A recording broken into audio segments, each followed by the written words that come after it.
Mimi naomba ndugu zangu niwaambie kwamba hii miaka 5 ya Rais Samia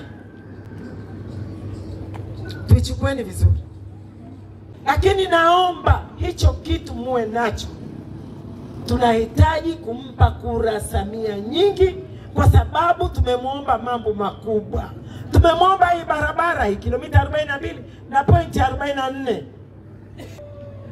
Nakumbuka nikija kuomba kura hapa mwaka 2005, miaka 20 iliyopita. Miamba haikuwa hivi. Kuna mabadiliko.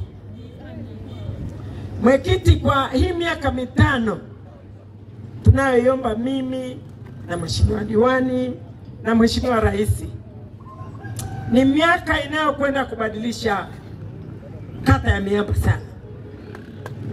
Kwa watu wa Miamba ni vyema walime miezi 12 ya mwaka. Ni vyema ili Miamba iwe salama na iwe nzuri zaidi, walime miezi 12 ya mwaka. Watafanyaje? Lazima wajenge mahali pa kuzuia maji, mahali pa kusave, pa kuweka maji, kureserve maji, kuweka maji wakati wa mvua yajaye, wakati wa kiangazi yatumike kulima. CCM oyee! Na nilimwambia hili jambo kama unataka tufanikiwe, tunaanza nalo mara moja tukishachaguliwa. Kwa sababu pesa hizo zinatoka serikali kuu, ndio zije halmashauri. Ni lazima unalianza kwa swali, unakuja maswali, unachangia kwenye bajeti mpaka serikali inafanya. CCM oyee! Nasema hivyo kwa sababu kuna faida ya kuwa na mbunge mzoefu. Leo tunaomba hapa, hivi tunavyoviomba, najua ni lazima vifanywe. Nyie ni vitu vikubwa viwili Miamba. Miamba cha kwanza ni hayo maji yaweze kuzuiwa, yakae, yangoje kiangazi, mlime tangawizi zenu kama kawaida.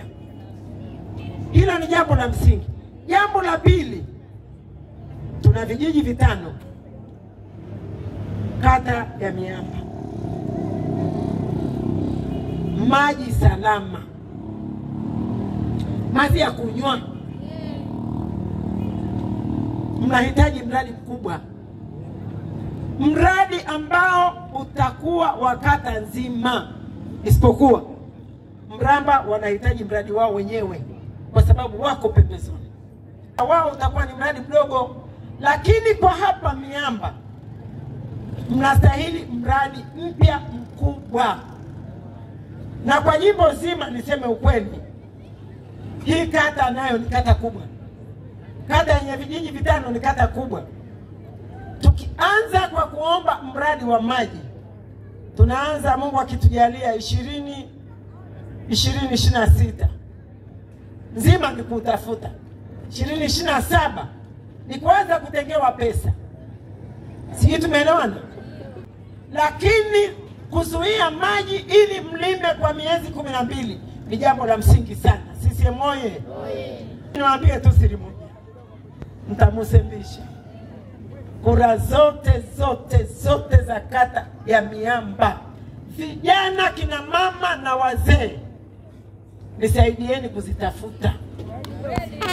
CCM oyee! Mimi niwaombe muone kwamba mkilala mkiamka, kila mwana Miamba kokote unapopita, uone umuhimu wa kumpa Rais Samia kura. Na kakaborake mkeaha. CCM oyee! CCM oyee! Mimi si ndio kisemeo? Mimi si ndio nitakaye kwenda kusimamia serikali ifanye? Na hiyo kazi naiweza. Ndugu zangu, mliponipa hii kata 2020, haikuwa hapa na majengo ya kiutawala yamejengwa, mifereji imejengwa, kituo cha afya kimejengwa, barabara zimemiminiwa zege. Mnaona, tupeni miaka 5 tumalize changamoto zilizobaki. Kidumu Chama cha Mapinduzi! Na changamoto kubwa kuliko nyingine yote ni kuhakikisha tunazuia maji yasiende kupotea bure, yafaidishe wananchi kipindi kigumu, kipindi cha ukame. Kidumu Chama cha Mapinduzi! Ndugu zangu, kama hayo yote niliyoyasema, kama tunayataka yafanyike maana yetu, pia na mradi mkubwa wa maji ya kunywa hapa Miamba, Mapinduzi. CCM oye! Zangu, kwa miaka mitano hii tumefanya makubwa. Tupo mbele yenu kuomba kura. Kuomba kura. Kura zinafanya mustakabali wa maisha ya miaka mitano umeamua kuishije. Tusidharau. Tarehe 29 asubuhi na mapema nenda kapigia kura Chama cha Mapinduzi. Mimi nimeomba kura za mafiga matatu. Wewe niwaambie, gari lilitembea lazima liwe na tairi zinazolingana. Mmenielewa? Gari ili litembee ni lazima ziwe na tairi saizi moja. Sasa leo ndugu zangu, ukitaka kuweka saizi nyingine gari itaendaje? Nitumie nafasi hii pia kusema, ninawahakikishia watu wa Miamba, wafanya biashara, wakulima kama mimi, dereva bodaboda kama wengine, mtafanya kazi zenu kwa amani. CCM oye!